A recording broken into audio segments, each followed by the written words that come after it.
오늘은 누가복음 강의 74번째 시간으로 아들을 죽인 이유라는 제목으로 하나님의 말씀을 선포하도록 하겠습니다. 인간의 악함은 과연 어디까지 이르는 것일까요? 이 사도 바울은 전적으로 타락해서 부패한 인간 본성에 대해서 이런 표현을 쓰고 있습니다. 에베소서 2장 3절에 보니까 전에는 우리도 다 그 가운데서 우리 육체의 욕심을 따라 지내며 육체와 마음에 원하는 것을 하여 다른 이들과 같이 본질상 진노의 자녀이었더니, 정말 끔찍한 표현 아닙니까? 본질상, 그죠? 우리가 근원적으로 진노의 자식이다, 이렇게 표현을 하고 있는 겁니다.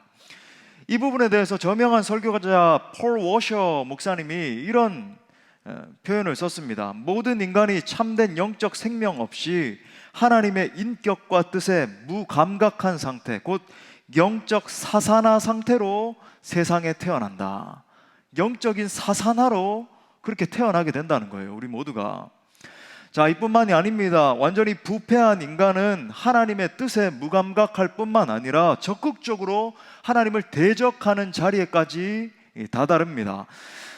제가 자주 설명하는 언어로 말씀을 드리자면 이 마음의 경향성에, 마음의 이 방향성, 그죠? 텐던시에 심각한 훼손을 입어서 완전히 틀어졌다라고 하는 말이에요.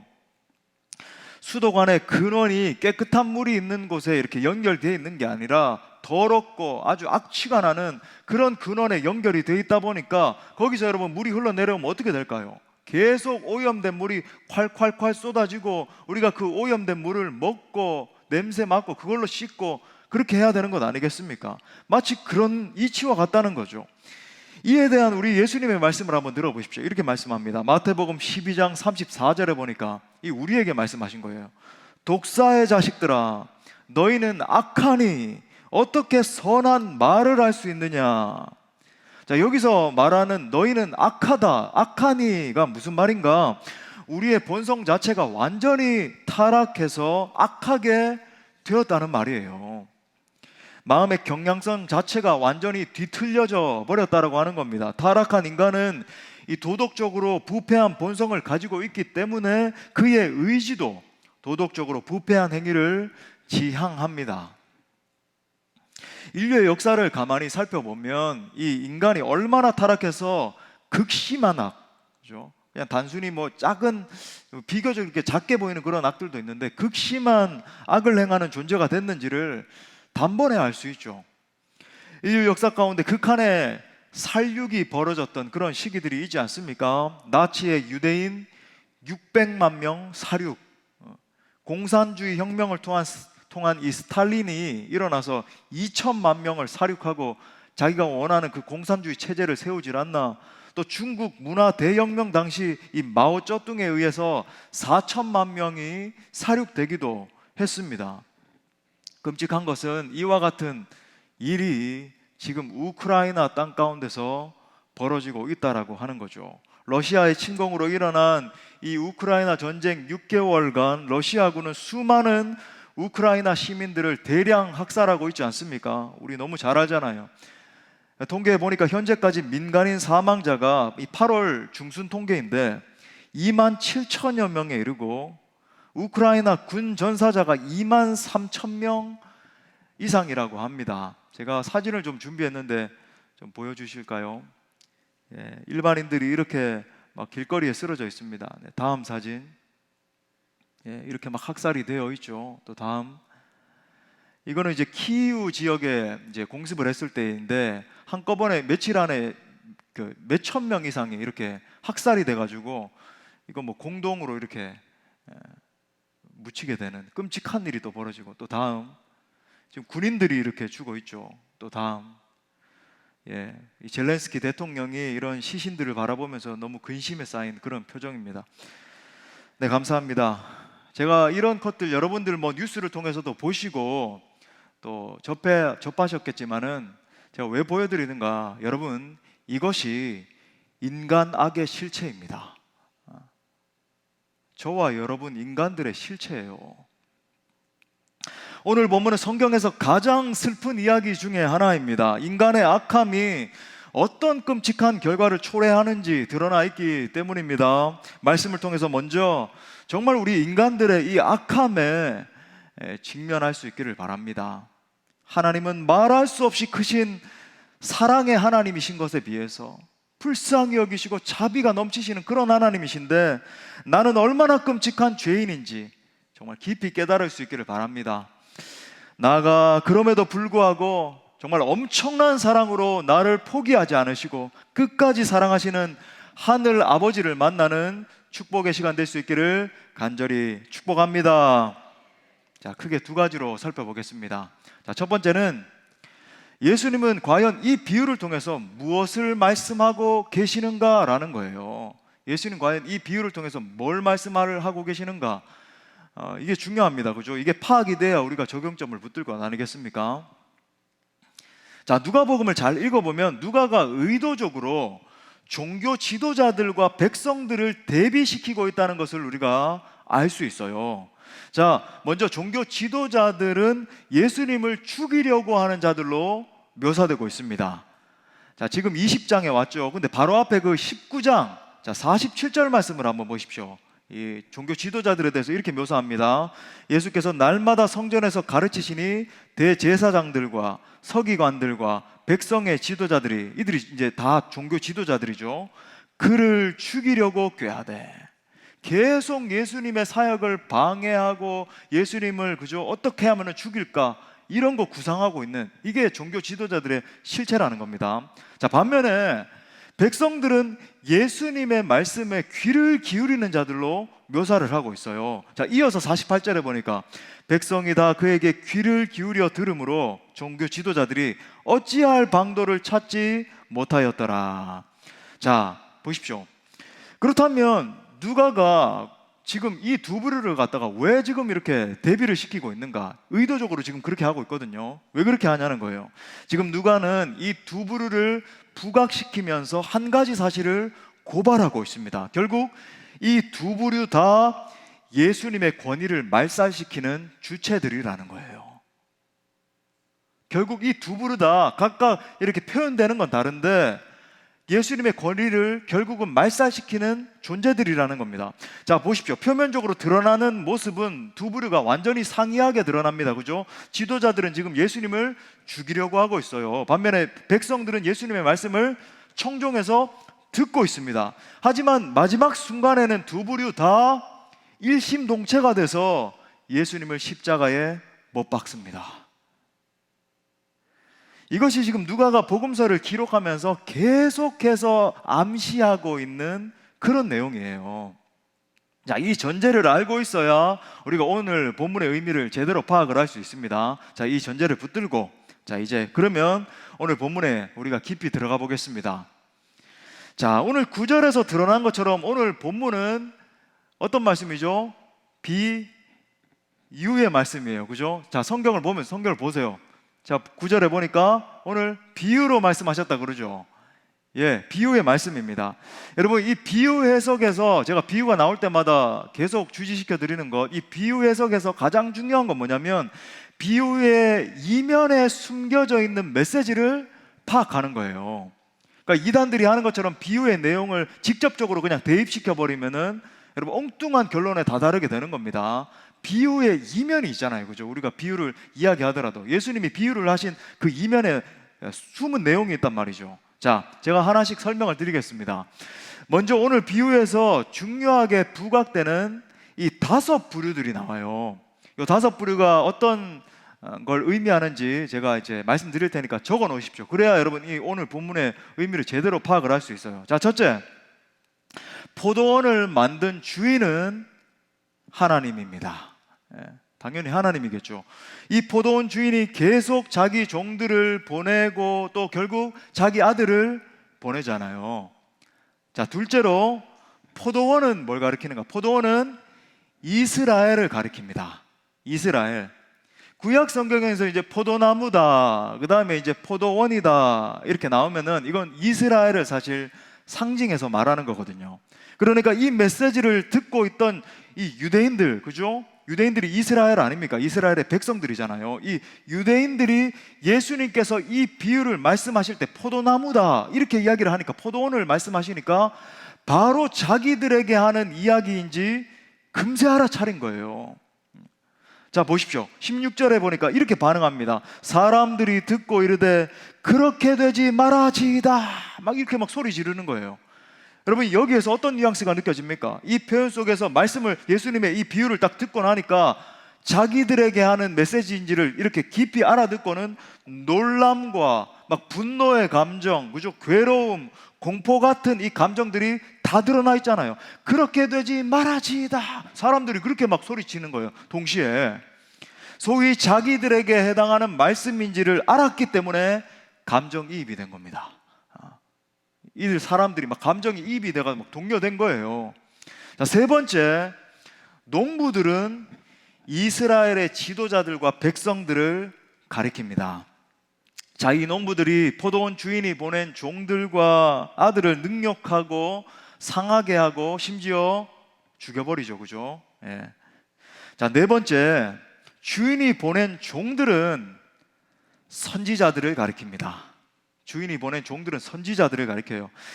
자, 여기서 이제 특징적인 게 있는데, 3명의 종을 보내잖아요, 그죠? 1차, 2차, 3차로 3명을 보냈다라고 하는 것은 회개의 기회가 충분히 주어졌다는 것을 뜻하는 거예요. 물론 선지자들을 3명을 보내지는 않았죠. 우리가 구약 성경에 보면 선지자들을 계속 보내고, 또 신약에 와서도 세례 요한도 선지자잖아요, 그죠? 선지자들을 계속 보냈는데 이걸 이제 3명을 보냈다 이렇게 비유적으로 축약해서 말씀을 하신 거죠. 근데 한 번만 보낸 게 아니라 3명 보냈다는 것은 회개할 수 있는 기회를 충분히 줬다라고 하는 거예요. 놀라운 것은 여러분, 이 3명의 종들이 찾아오는 동안 우리가 이제 붙들어야 되는 것 한 가지, 그들을 대하는 이 강도가, 인텐서리, 그죠? 강함의 정도가 점점 더 강화된다는 것을 우리가 파악할 수 있어요. 자, 10절에 보니까 처음에 종이 왔을 때 몹시 때렸다라고 되어 있습니다. 자, 그 다음에 11절에 보니까 몹시 때릴 뿐만 아니라 능욕했다라고 그러죠. 자, 더해졌어요. 그 다음에 12절에 보니까 상하게 하고 합니다. 아니, 목사님, 몹시 때리고 이게 더 심하지 왜 이게 더 심합니까? 여러분, 상하게 하고에 쓰인 이 헬라어 원어가 뭐냐면 트라우마티조라고 하는 단어를 쓰고 있어요. 트라우마티조. 알아들을 수 있는 헬라어가 있네요. 여러분, 알아먹겠죠? 무슨 말입니까? 이게 얼마나 심하게 됐는지 이 속에서부터 외상, 트라우마가 생길 정도로 엄청나게 상하게 했음을 의미하는 거예요. 트라우마티조라고 하는 단어의 뜻입니다, 그죠? 트라우마가 생길 정도로 그렇게 상하게 한 거예요. 자, 이 모든 상황은 이스라엘의 역사의 반복이 계속 어떻게 진행됐는가를 그대로 보여주는 내용입니다. 역사가 진행되는 가운데 농부들의 악이 점점 더 강화됨을 보여주는 거예요. 그리고 이 상황이 계속 전개되는 가운데 주인은 농부들이 계속 회개하고 돌이키기를 바라고 촉구하고 있는 거죠. 자, 다섯째, 주인의 아들, 마지막 남았잖아요. 이 아들은 누구를 가리키는가? 여기에 보니까 이 아들을 가리켜서 내 사랑하는 아들이라는 표현을 쓰고 있잖아요. 그렇죠? 여러분 보시죠. 내 사랑하는 아들이라는 표현이 나옵니다. 여러분, 여기 이 표현이 어디서 많이 본 표현 아닙니까? 누가복음 3장 22절에 예수님이 세례를 받으실 때 하늘에서 들려온 선언과 똑같은 표현이죠. 누가복음 3장 22절에 보니까 이는 내 사랑하는 아들이요 내 기뻐하는 자라. 아멘. 여러분, 그러므로 주인의 아들은 누굴까요? 예수님이에요. 맞아요, 예수님입니다. 자, 이 이야기에서 이제 파악을 했습니다. 이제부터 우리가 이제 주목하고자 하는 것은 바로 이거예요. 바로 농부들은 왜 포도원의 주인의 아들을 죽였는가라는 거예요. 오늘 말씀의 제목과 똑같죠. 왜 농부들은 포도원 주인의 아들을 죽였냐라는 것이 우리가 이제 붙들어야 되는 쟁점입니다. 화두예요. 자, 본문에서 우리가 한 가지 관찰할 수 있는 것이 있습니다. 농부들이 이제 앞에 등장한 3명의 종을 능욕했던, 상하게 했던 그런 정확한 동기가 없어요. 대체 왜 그렇게 했는가? 동기가 없습니다. 포도원을 다시 달라고 한 것도 아니었고, 그 다음에 이제 소출의 일부를 달라고 했는데, 이건 포도원의 주인으로서 당연히 요구할 수 있잖아요. 소출 전부를 달라 그런 거 아니었습니다. 그죠? 막 그러면은 이게 이 주인이 조금 이렇게 괴팍한 사람이거나 잘못된 주인이죠. 그게 아니라 소출의 일부를 달라라고 하는 것은 포도원을 빌려준 사람의 권한인 거예요. 당연히 할 수 있는 이야기인 겁니다. 정당한 요구죠. 자, 그런데 이 이야기에서 우리가 관찰할 수 있는 명확한 한 가지는 바로 이겁니다. 그들의 악이 점점 더 강화되고 있다는 거예요. 포도원 주인의 종들을 능욕했다는 것은 무엇을 의미합니까? 그 종들의 주인을 향한 능욕의 표현입니다. 종들을 능욕했다는 건 그를 보낸 주인을 동일하게 능욕하고 욕보였다라고 하는 반항이죠. 주인을 향한. 자, 그런데 반항을 하고 욕보이고 했다면 그 주인이 너무 싫어서 그런 거잖아요. 그러면 왜 그 주인을 그렇게까지 싫어했냐는 거예요. 표면적인 이야기에서는 알 수 없습니다. 제가 계속 이걸 붙잡으려고 여러분을 끌고 가는 거예요. 우리가 알 수 있는 분명한 한 가지 다시 한번 강조합니다. 이게 너무 중요하기 때문에 농부들의 마음이 점점 더 강팍해지고 있다는 사실입니다. 여러분, 이 강팍해지고 있는데 이유가 있어요. 한 가지 지점으로 이 악이 치닫는 겁니다. 자, 그런 다음에 이제 사람들의 마음이 점점 강팍해졌어요. 농부들의 마음이. 그리고 이제 시간이 흘렀습니다. 계속 그죠? 종들을 보냈어요. 이 선지자들이라고 하는 걸 여러분 기억하십시오. 계속 보낸 다음에 시간이 이제 흘렀어요. 자, 이번에는 포도원 주인이 그의 사랑하는 아들을 보냈습니다. 자, 13절 말씀, 오늘 우리가 붙들어야 되는 제일 중요한 구절이죠. 우리 다 같이 읽겠습니다. 시작. 포도원 주인이 이르되 아들을 보내리니 그들이 혹 그를 존대하리라 하였더니, 여러분 보십시오. 아들을 얼마나 많이 사랑했으면 내 사랑하는 아들이라고 표현을 하고 있지 않아요. 그리고 이 바보 같은 포도원 주인은 자신을 계속해서 능멸했던 농부들에게 한 번 더 기대를 하고 있는 거예요. 그들이 혹 그를 존대하리라. 그들이 혹 그를 존대하리라. 이 구절을 읽는데 저도 모르게 눈시울이 붉어졌습니다. 이 바보 같은 포도원 주인이 수도 없이 배반을 당하면서 이제는 믿지 않을 때도 됐잖아요. 수천 년이 지나도록 그렇게 당했으면 됐지, 이제 안 믿을 때도 됐습니다. 근데 여전히 농부들을 믿고 있는 거예요. 내 아들을 보내면 그들이 내 마음을 알아주겠지. 내 사랑하는 아들을 보내면 그들의 주인이 나를 좀 생각해 주겠지. 말씀을 준비하다 기다리고 또 기다리는 이 바보 같은 주인의 마음이 느껴져서 눈물이 났습니다. 그리고 14절부터 15절 상반에 보니까 농부들이 아들을 보고 서로 의논하여 이르되 이는 상속자니 죽이고 그 유산을 우리의 것으로 만들자 하고 포도원 밖에 내쫓아 죽였느니라. 결국 이 악독한 농부들은 주인의 아들을 살해했습니다. 여러분 보십시오. 악이 계속 강화되다가 이른 지점이 어딥니까? 주인의 아들을 살해하는 지점까지 다다른 거예요. 그런데 여러분, 이 부분에서 아주 중요한 한 가지 사실이 드러났습니다. 지금까지는 숨겨져 있었는데 보세요. 지금까지 악을 행하는 농부들의 정확한 동기를 알 수가 없었어요.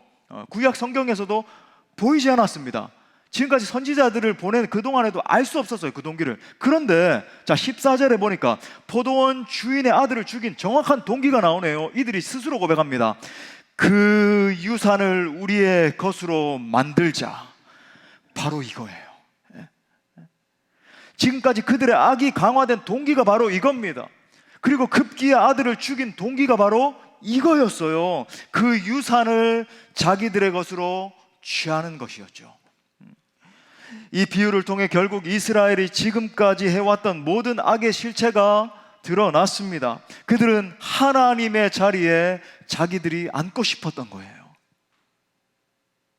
하나님의 자리를 쟁취하고 자기들이 신이 되어서 통치하고 싶었던 겁니다. 그들의 표면은 하나님을 섬기는 자들이었어요. 우리의 왕은 하나님이십니다 고백하는 자들이었습니다. 하지만 그들의 내면은 하나님을 이용해서 자기들이 원하는 것을 탈취해 내려고 하는 동기가 있었던 거죠. 그들의 표면은 하나님을 경외하고 하나님을 예배하는 자들이었어요. 하지만 그들의 내면은 사실은 하나님은 이용물이고 정작 자기들이 신이 되고 싶었던 것입니다. 즉 19장과 20장 전체에 걸쳐서 예수님이 하시고자 하는 메시지는 바로 이거예요. 예수님을 죽이려고 하는 종교 지도자들이든지 아니면 말씀을 지금 듣고 있는 백성들이든지 결과적으로는 모두가 그 아들 예수님을 죽이게 된다는 거예요. 겉표면의 반응은 각기 다릅니다. 하지만 그들 모두의 숨은 동기는 주인의 유산을 자기들의 것으로 만드는 것이었죠. 결국 예수님은 우리 인간들 속에 있는 이 악의 실체를 다 파악하고 계셨던 거예요. 오늘 이 메시지를 들은 유대인들이 어떻게 반응했는지 보십시오. 다시 한번 아까도 말씀드렸지만 16절 하반에 보니까 사람들이 듣고 이르되 그렇게 되지 말아지이다 소리치고 있는 거예요. 이 비유를 다 듣고 난 다음에 사람들이 그렇게 돼서는 절대로 안 됩니다 막 소리를 지르고 있는 겁니다. 오늘 말씀을 듣는 여러분도 아마 동일하게 소리를 칠지도 모르겠습니다. 저 유대인들 참으로 나쁜 사람들이구만, 어떻게 저렇게 사랑의 주님을 배반하고 아들을 죽일 수 있어, 분노를 느낄지도 모르겠어요. 그런데 정말 우리 자신에 대해서 자괴감을 느끼게 만드는 한 포인트가 무엇입니까? 그 유대인들이 바로 저와 여러분, 바로 우리라고 하는 사실 때문입니다. 본문에서 예수님을 살해하는 유대인들의 모습은 바로 우리들의 모습이에요. 혹 이런 말씀을 들으면, 아니 나는 지금 예수님을 잘 섬기고 있고 나는 지금도, 심지어 지금도 예수님의 말씀 발치에 앉아서 메시지를 듣고 있지 않은가 라고 생각하는 분들이 계실지 모르겠습니다. 하지만 여러분, 우리의 진짜 모습을 한번 정직하게 보십시오. 예수님은 부패한 우리 인간들 때문에 돌아가셨고 또한 인간들의 손에 잔혹하게 살해당하셨지 않습니까? 또 우리는 우리의 삶 속에서 그 아들을 지금도 수도 없이 죽이고 있지 않냐는 거예요. 겉은 하나님을 예배하면서도 속으로는 죄 덩어리의 모습으로 서 있지 않냐는 겁니다. 온갖 교만과 음란과 거짓과 속임과 분쟁과 다툼과 수많은 그런 악독한 열매들요, 겉은 서로 사랑을 한다라고 하면서도 속으로는 온갖 미움과 시기와 질투로 가득 차 있지 않냐는 거예요. 이와 같은 우리들의 모습에 대해서 성경은 이렇게 종합적으로 고발하고 있습니다. 로마서 3장 23절, 이게 우리 실체예요. 다 같이 고백합시다. 시작. 모든 사람이 죄를 범하였음에 하나님의 영광에 이르지 못하였더니. 또한 아들을 살해한 끔찍한 살해의 동기가 무엇이었습니까? 예수님의 자리에 내가 앉으려고 하는 거죠. 소위 내가 신이 되려고 하는 겁니다. 내 자아가 내 신이 되는 거예요. 내가 내 삶의 주체가 되는 겁니다. 내 마음대로 내가 말하고 싶은 대로 말하고, 내가 생각하고 싶은 대로 생각하고, 내가 얻고 싶은 건 다 얻어내야 되고, 내가 저 사람을 컨트롤해서든지 어떻게 해서든지 내가 내 삶의 왕자리에 올라서 내 지위를 확보해야 되겠다. 내가 하나님의 자리에 올라야 되겠다. 여러분, 우리가 인생을 대하는 태도가 전부 다 이렇지 않아요.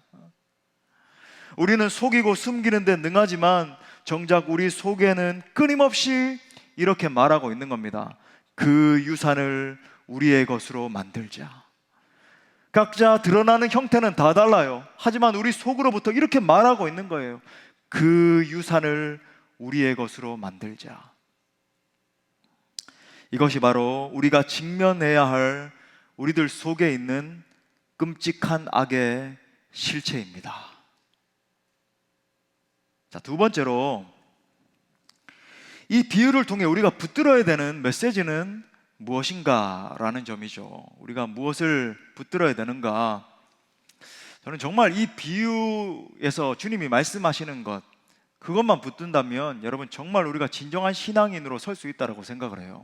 여러분, 오늘 이 비유는 우리가 신앙생활을 하면서 절대 잊지 말아야 되는 두 가지 핵심적인 진리를 가르쳐 줍니다.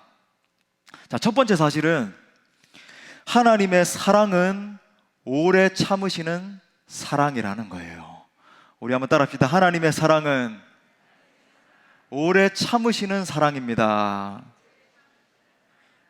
예, 우리가 이렇게 끔찍하게 악독하고 이렇게 끔찍하게 무너져 있는 존재들임에도 불구하고 우리 하나님은 우리 악한 인간들에 대해서 오래 참으시는 하나님이십니다. 사실 우리 하나님을 생각할 때 우리는 이렇게 끔찍한 죄인들인데 왜 이렇게까지 우리를 선대하시는가, 이런 생각이 들 정도로 우리 하나님 우리를 참아주시는 거예요.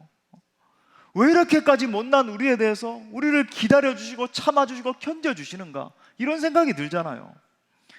우리를 오래 참아주신 하나님의 성품을 가장 잘 보여주는 본문이 13절 말씀이에요. 다시 한번 읽어드립니다.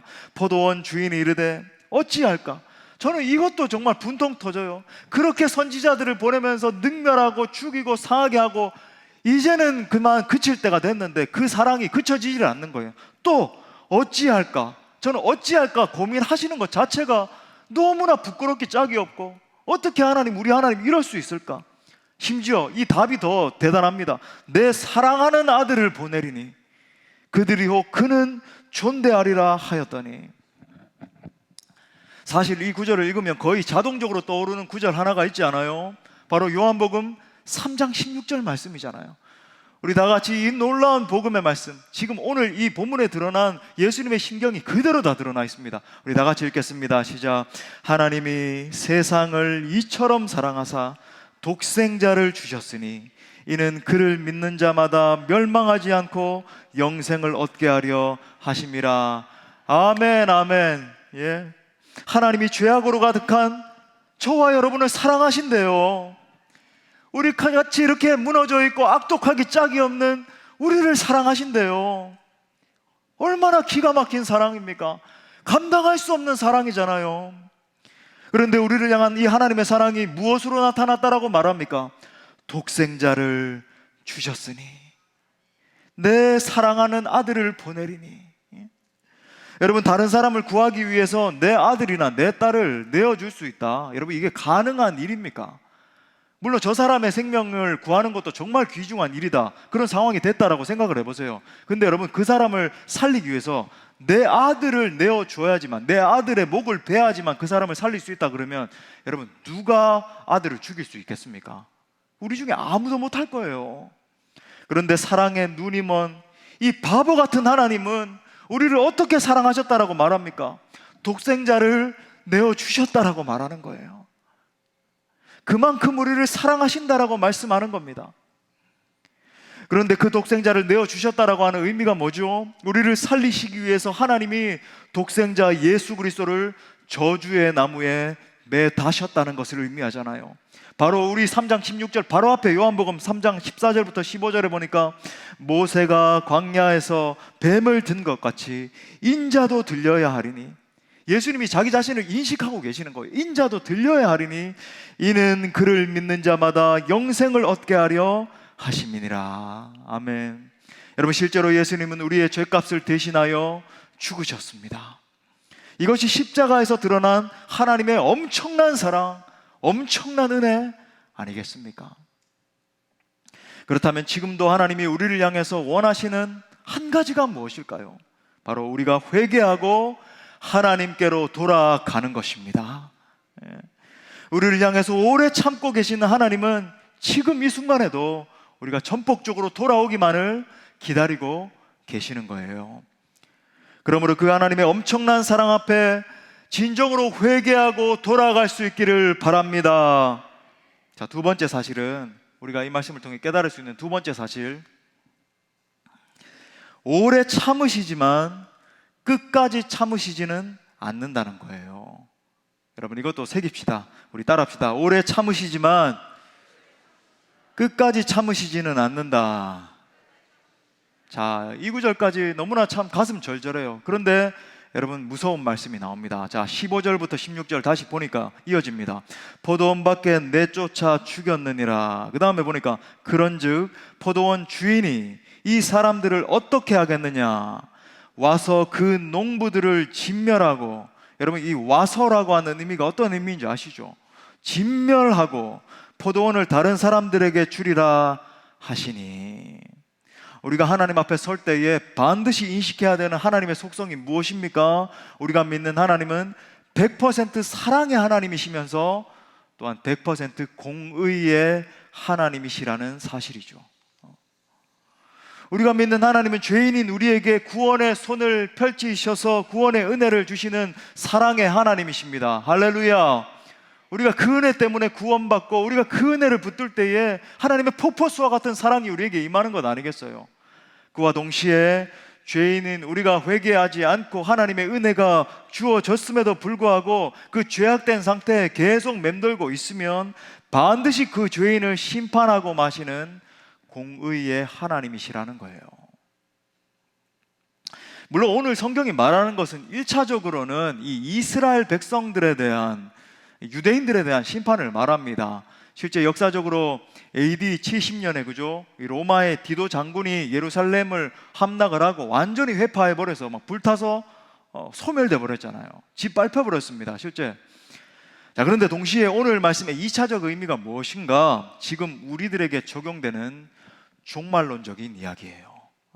그대로 적용되는 메시지입니다. 다시 말해 주님이 기회를 주실 때 하나님의 때가 있다는 거죠. 주님이 기회를 주실 때 회개하고 돌이키지 않으면 진멸당한다는 말이에요.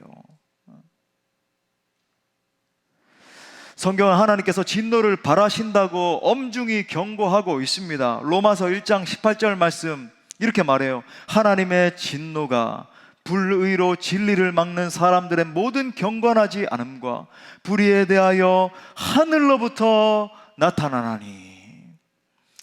이어서 여러분 집에 가셔서 로마서 1장 18절부터 이렇게 쭉 이어지는 그 사도 바울의 논지들을 한번 읽어보십시오. 19절부터 보면 사도 바울이 하나님의 진노하심에 대해서 신학적 근거를 대면서 아주 상세하게 언급을 하고 있거든요.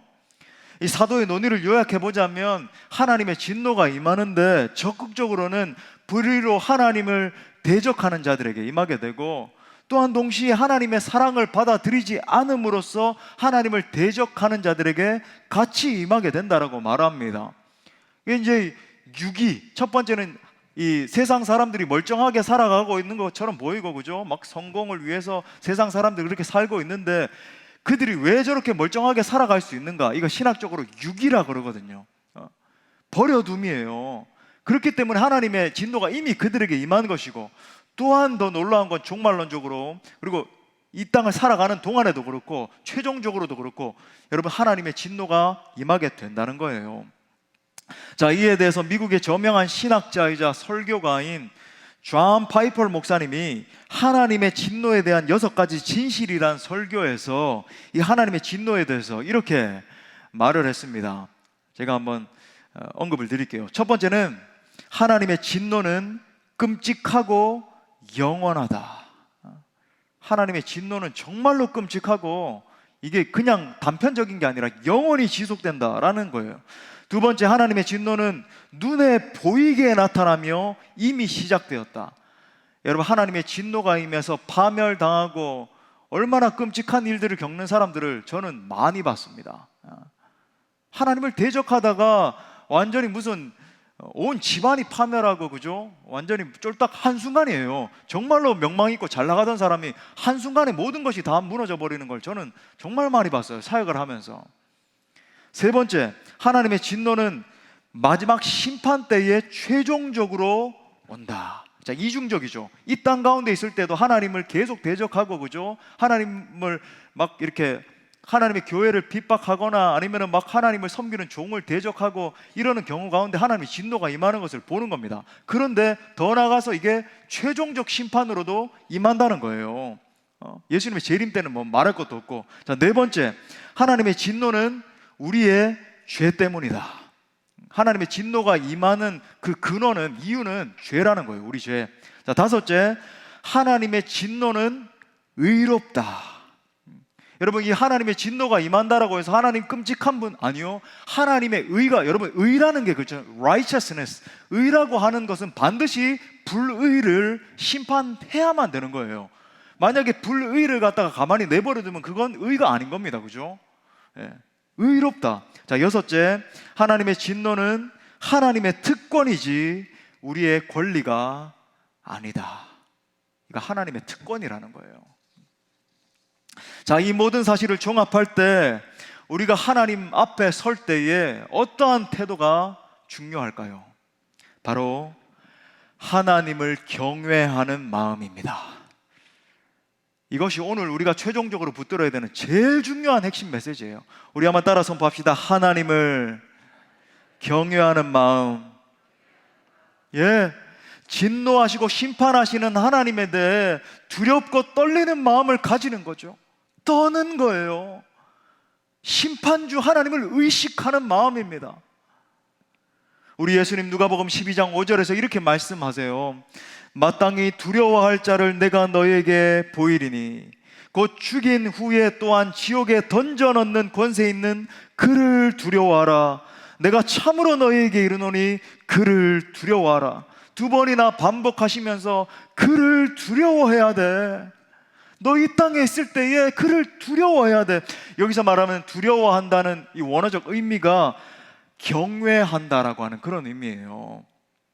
왜 하나님이 죄인을 지옥에 던져 넣으십니까? 진노하시는 분이니까, 공의로우신 하나님이시니까 이 죄인을 갖다가 영원한 파멸 가운데 쳐 넣어야 되는 거예요. 던져 넣어야지만 하나님의 의로움이 발현되는 겁니다.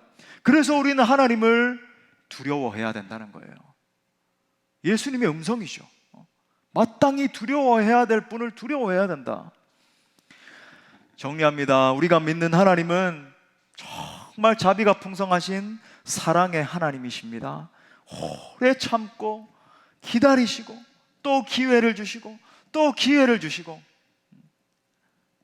미천한 종이지만 그죠? 선지자들을 계속 보내실 뿐만 아니라 지금도 이 시간을 통해서도 부족한 설교자인 저를 통해서 여러분에게 메시지를 던지고 계시는 거예요.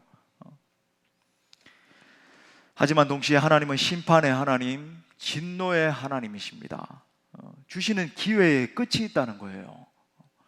오래 참으시지만 끝까지 참으시는 분은 아니라고 하는 거예요. 그게 여러분 하나님의 심판의 속성입니다. 돌이키지 않고 있다가 어느 때를 넘기면 여러분 심판받습니다. 저는 정말 많이 봤어요. 그냥 드리는 얘기가 아니에요. 여러분 겁주려고 하는 얘기가 아니라 진짜 와 저러다가 큰일 나는데 하다가 갑자기 임하는 거죠. 주님의 심판은 약간 손을 대는 정도가 아닙니다. 주님은 소멸하는 불이십니다. 회개하지 않는 자를 진멸하세요. 부디 여러분들의 심령 속에 하나님을 경외하는 마음이 회복될 수 있기를 바랍니다. 그래서 하나님의 심판이 임하기 전에 정말 철저히 회개하고 돌이킬 수 있는 믿음의 종들 될 수 있기를 축복합니다. 말씀의 결론을 맺겠습니다. 우리를 향한 사랑의 눈먼 하나님께서 그의 선지자들을 계속해서 우리에게 보내셨고 지금도 보내셔서 말씀하고 계십니다. 그들을 통해서 계속 이렇게 말씀하시는 거예요. 내게 돌아오라. 내게로 회개하고 돌아오라. 말씀하시는 거죠. 그리고 이 바보 하나님이 우리가 그를 죽일 것을 알면서도 그의 아들을 보내셨습니다. 하지만 우리는 결국 그 아들을 죽이고 말았죠. 왜 죽였습니까? 내가 예수님의 자리를 차지하고 싶은 거예요. 내가 왕자에 올라서 내 마음대로 내 뜻대로 통치하고 싶은 겁니다. 여러분들의 마음속에서 설교를 듣는 가운데 나는 그 정도까지는 아니지 이렇게 생각할지 모르겠습니다. 하지만 내가 심지어 내 마음을 속일 수 있을지 몰라도 하나님의 눈은 속일 수 없는 거죠. 오늘 성경이 정확하게 우리의 심령을 고발하고 있습니다. 당신이 종교 지도자이든지 유대 백성이든지 평신도이든지 상관없다. 결국 당신이 하나님의 아들을 죽였고 그 원인은 당신이 그의 자리를 차지하고 싶기 때문이다. 여러분, 이것이 성경이 고발하는 우리의 악함이에요. 이것이 바로 나의 악함입니다. 사랑하는 여러분, 이 시간 여러분 내면의 악함을 들여다보십시오. 그리고 그 아들이 왜 포도원 밖에서 죽어야만 했는지를 생각해 보십시오. 하나님, 내가 살인자입니다. 내가 예수님을 죽였습니다. 내가 예수님의 자리를 빼앗고 그 자리에 앉으려고 했습니다. 아버지여, 나를 불쌍히 여겨 주옵소서. 부디 이 고백이 저와 여러분 우리들의 진정한 고백 될 수 있기를 간절히 바랍니다. 우리 말씀을 주신 하나님께 영광의 박수 올려드리겠습니다. 우리 다 같이 자리에서 일어나셔서 그 아들 예수님을 기억하면서 우리 살해당한 예수님 기억하면서 찬양합시다. 모든 능력과 모든 권세, 모든 것 위에 뛰어나신 주님, 세상이 증량할 수 없는 지혜로 모든 만물 창조하셨네. 모든 나라와 모든 보좌, 이 세상 모든 경이로움보다, 이 세상 모든 값진 보물보다 더욱 귀하신 나의 주님, 그 아들을 바라보며 십자가 고통당하사 버림받고 외면당하셨네. 짓밟힌 장미꽃처럼 나를 위해 죽으셨네. 나의 주. 다시 한 번 더 그 아들을 기억하며 모든 능력과 모든 권세, 모든 것 위에 뛰어나신 주님, 세상이 증량할 수 없는 지혜로 모든 만물 창조하셨네. 모든 나라와 모든 보좌, 이 세상 모든 경이로움보다, 이 세상 모든 값진 보물보다 주님이 더 귀하십니다. 더욱 귀하신 나의, 우리 두 손을 높이 들고 예수님 앞에 십자가 고통당하사 버림받고 외면당하셨네. 짓밟힌 장미꽃처럼 나를 위해 죽으셨습니다. 죽으셨네. 나의 주, 나의 하나님, 나의 십자가 고통당하사, 십자가 고통당하사 버림받고 외면당하셨네. 짓밟힌 장미꽃처럼 나를 위해 죽으셨어요. 죽으셨네. 우리 다시 한 번만 더 고백해요. 십자가 고통당하사, 십자가 고통당하사 버림받고 외면당하셨네. 짓밟힌 장미꽃처럼 나를 위해 죽으셨습니다. 죽으셨네. 나의 주, 짓밟힌 장미꽃처럼 나를 위해 죽으셨네.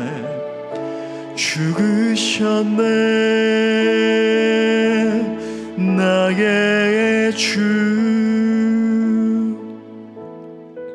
농부들이 그를 보고 서로 의논하여 이르되, 이는 상속자니 죽이고 그 유산을 우리의 것으로 만들자 하고 포도원 밖에 내쫓아 죽였느니라. 여러분, 이 시간 하나님 앞에 진정으로 회개합시다. 이 농부들이 바로 나인 거예요. 바로 우리인 것입니다. 예수님, 내가 예수님을 죽였습니다. 내가 예수님의 자리에 앉으려고 했습니다. 겉으론 예수님이 나의 왕이라고 고백했지만 내 삶에선 정작 날마다 예수님을 십자가에 못 박는 죄인 중에 괴수입니다. 하나님, 나를 불쌍히 여겨 주옵소서 기도합시다. 또한 하나님을 경외하는 마음을 회복시켜 달라고 기도해요. 주님, 제가 심판하신 하나님을 의식하며 하나님을 경외하는 믿음의 사람 되게 하여 주옵소서. 진정으로 하나님을 두려워하는 믿음의 종으로 서게 하여 주옵소서. 우리 다 함께 통성으로 합심해서 기도합시다. 주여,